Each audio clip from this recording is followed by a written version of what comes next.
गोंदिया जिल्ह्याच्या नवेगाव झिरा व्याघ्र प्रकल्पाअंतर्गत येणाऱ्या निसर्गप्रेमींचे नंदनवन समजल्या जाणाऱ्या गोंदिया जिल्ह्याच्या नवेगाव बांध येथील जलाशय पर्यटकांच्या स्वागतासाठी सज्ज झाले।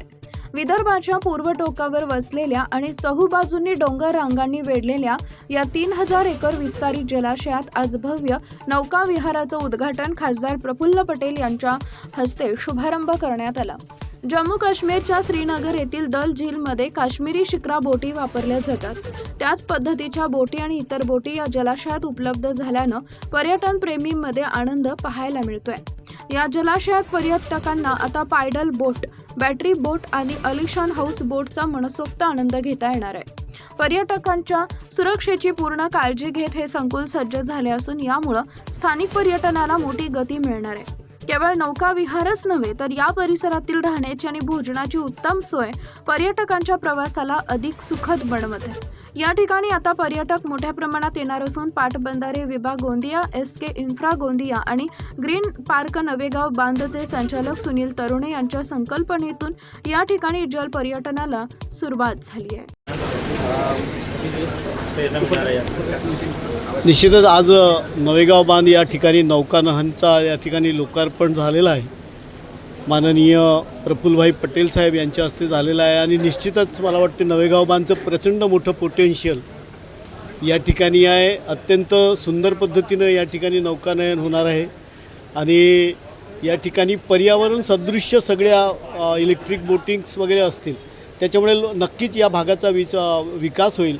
रिसॉर्ट अत्यंत सुंदर पद्धतीनं होत आहे। त्याचबरोबर आता या ठिकाणी अजून 50 कोटी रुपये खर्च करून संपूर्ण नवेगाव बांध क्षेत्राचा विकास करण्याचा आणि अत्याधुनिक सोयीसुविधा निर्माण करण्यासाठी शासनाच्या माध्यमातून या ठिकाणी आता पुढचा प्रोजेक्ट पण सुरू होणार आहे। त्याच्यामुळे या ठिकाणी अनेक लोकांना रोजगाराच्या प्रचंड मोठ्या संधी या ठिकाणी निर्माण होतील आणि आज या ठिकाणी नौकानयनचं पण या ठिकाणी लोकार्पण करत असताना या सगळ्या गोष्टी नवेगाव बांधचा या देशाच्या नकाशावर कशा पद्धतीनं नाव येणार आहे यासाठी माननीय मुख्यमंत्री महोदयांच्या नेतृत्वात, माननीय पर्यटन मंत्री महोदयांच्या नेतृत्वात, आदरणीय प्रफुल्लभाई पटेल या सगळ्यांच्या नेतृत्वामध्ये या ठिकाणी काम करत आहोत। काश्मीरी बोटीचं लोकार्पण करण्यात आलं आहे। आज आमच्या गोंदिया जिल्ह्याच्या एक अत्यंत म्हणजे रमणीय आणि नैसर्गिक स्थान नवेगाव बांध आहे। इथून या जलाशयामधून इरिगेशन पण होत आहे। इथे मासेमारीसुद्धा मोठ्या प्रमाणामध्ये इथल्या संस्था करत असतात।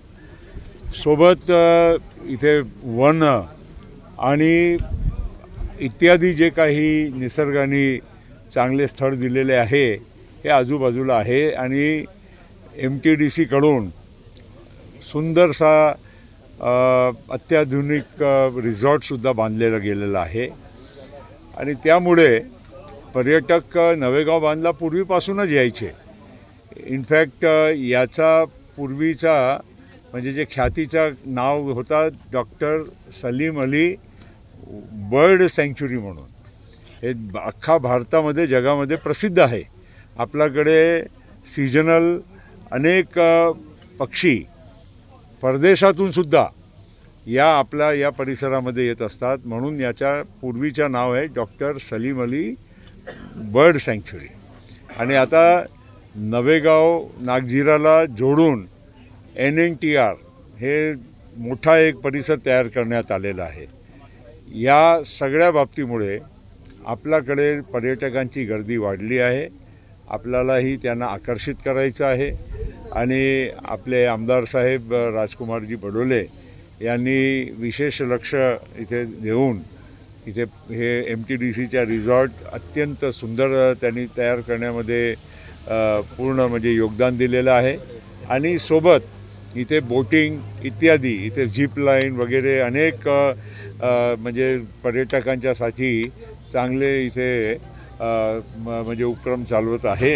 हे आपल्यासाठी अतिशय आनंदाची गोष्ट आहे आणि म्हणून नवेगाव नागझिरा टायगर रिझर्वसह या पूर्ण परिसराला सगळ्या बाबतीत आपल्याला टुरिझम फ्रेंडली करायचं आहे, इको फ्रेंडलीसुद्धा करायचं आहे। म्हणून इलेक्ट्रिक बोट आहे, इथे पॅडल बोट आहे, त्याच्यामध्ये कुठलाही प्रदूषणसुद्धा होणार नाही याची पण काळजी घेतली आहे.